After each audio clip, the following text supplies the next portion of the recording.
जय माता दी दोस्तों, आने वाले करवा चौथ व्रत के लिए आप सभी माताओं बहनों को ढेर सारी शुभकामनाएं। भगवान श्री हरि विष्णु आपकी जोड़ी हमेशा सलामत रखें और आप जीवन पर्यंत अपने पति की लंबी आयु के लिए करवा चौथ का व्रत करती रहें, यही कामना करती हूँ। और इसी कामना के साथ आज का जो वीडियो है वो मैं शुरू कर रही हूँ। दोस्तों, आज के वीडियो में मैं आपको करवा चौथ की संपूर्ण जानकारी जो है वो देने वाली हूँ।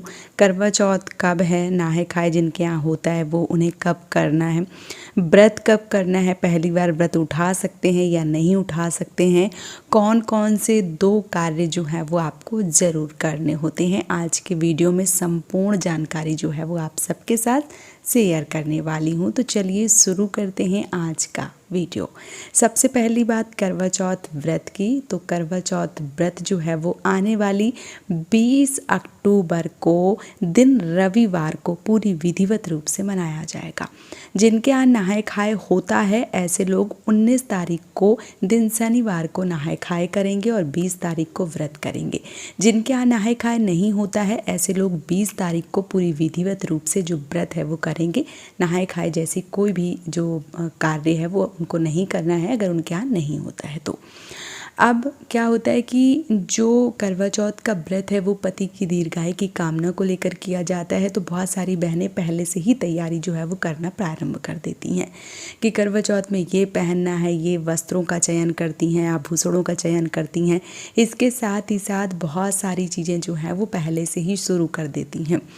अब बहुत सारी बहनें गलती से कुछ गलतियां जो है वो कर देती हैं, जैसे कि करवा चौथ वाले दिन ही हेयर स्टाइल जो है वो बनवाने जाती हैं। कई बार पहली बार जो बहनें व्रत रख रही होती हैं तो वो करवा चौथ पे बाल जो है वो जूड़ा वगैरह जो है वो लगवाने जाती हैं पार्लर वगैरह में।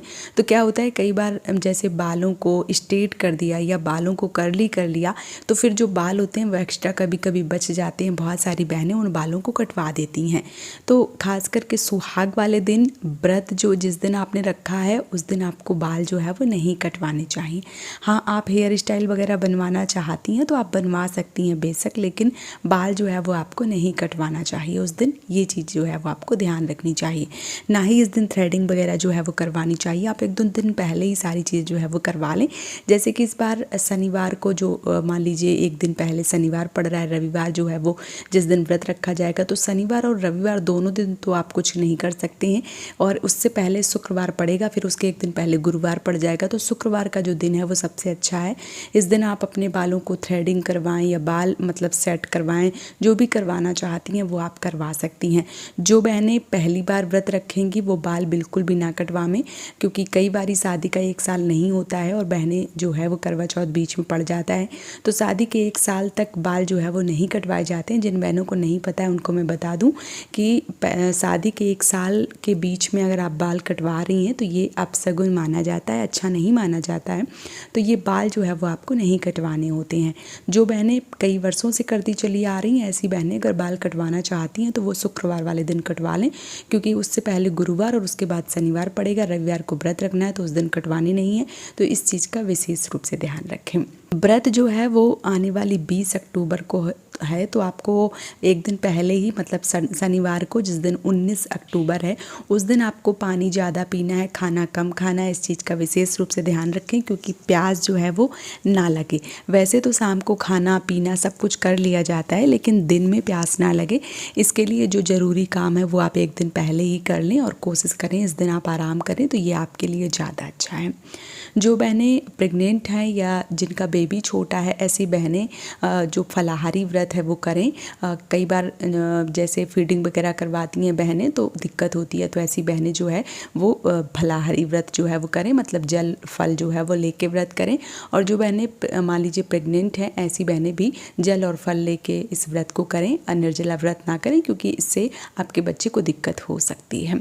और अगर नहीं करना चाहती हैं, बहुत सारी बहनों का ये भी प्रश्न आ रहा है कि दीदी जैसे उल्टी वगैरह हो रहा है तो क्या करें, व्रत छोड़ दें? तो अगर आपसे नहीं रहा जा रहा है, जान है तो जहान है, या यूँ कहूँ कि ऐसे में अगर आप व्रत करेंगी उल्टी वगैरह आएगी, व्रत वैसे भी खंडित हो जाएगा, तो परेशान नहीं होना है, इस बार छोड़ दें। अगले साल व्रत जो है वो आप उठा लें, ऐसा भी आप कर सकती हैं।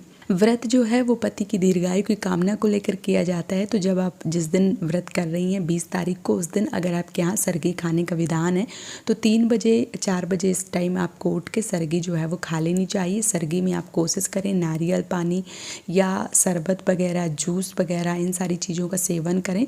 बहुत ज़्यादा ऑयली चीज़ें, ये सब चीज़ें ना खाएं क्योंकि फिर सुबह आपको प्यास लग सकती है। तो इस चीज़ का विशेष रूप से ध्यान रखें। अगर आपके यहाँ सरगी नहीं चलती है तो करने की कोई ज़रूरत नहीं है। अगर आपके यहाँ चलती है तो फिर आप सरगी जो है वो कर सकते हैं। 2 बजे, 3 बजे, 4 बजे इस टाइम आपको सरगी जो है वो कर लेनी चाहिए। इसके साथ ही साथ पूरा दिन निर्जला व्रत जो है वो किया जाता है और पूजा की तैयारी जो है वो की जाती है। तो शाम को पूजा की जाती है, शाम को चंद्रदेव को अर्घ्य देने के बाद ये जो व्रत है वो पूर्ण माना जाता है।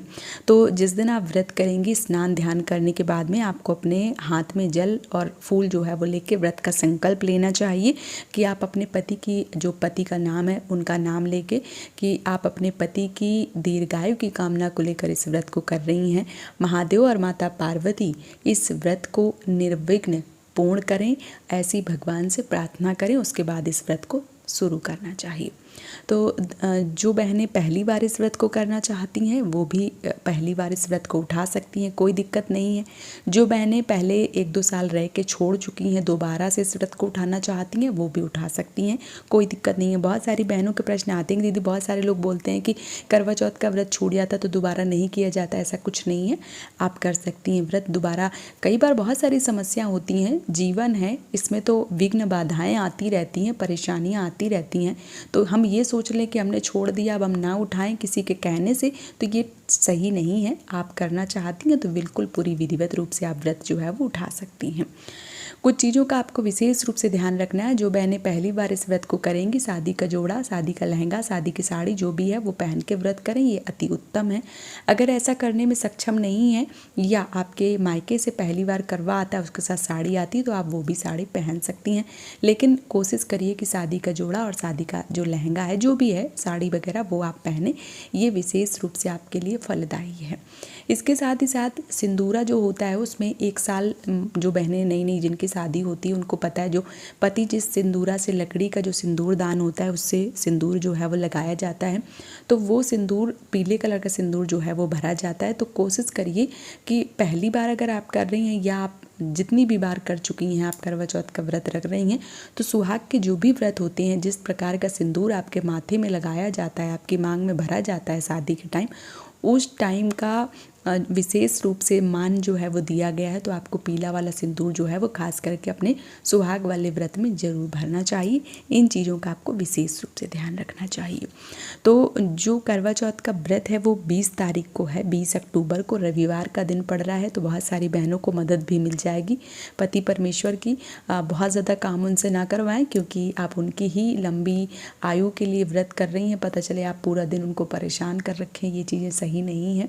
तो इन चीज़ों का विशेष रूप से ध्यान रखें और अपना जो तैयारी है वो पहले से ही बना लें।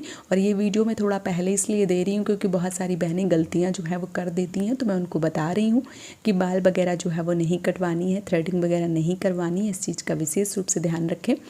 आप 1 दिन पहले या 1 दिन 2 दिन पहले जो है वो करवा लें। दिन को देख के ही करवाएं। जब सुहाग के व्रत होते हैं तो हमें बहुत ज़्यादा सोच समझ के कार्य जो है वो करने की आवश्यकता होती है। तो आने वाली 20 अक्टूबर को दिन रविवार को करवा चौथ का व्रत पूरी विधिवत रूप से कीजिए और अपनी समस्त मनोकामनाओं को पूर्ण कर लीजिए। उम्मीद करती हूँ ये वीडियो आप सबको पसंद आया होगा। वीडियो अगर ज़रा सा भी आपके लिए हेल्पफुल रहा है, आपको पसंद आया है, तो आप मुझे सपोर्ट ज़रूर करें इस चैनल को सब्सक्राइब करके। आज का वीडियो यहीं पर समाप्त कर रही हूँ दोस्तों। जय माता दी।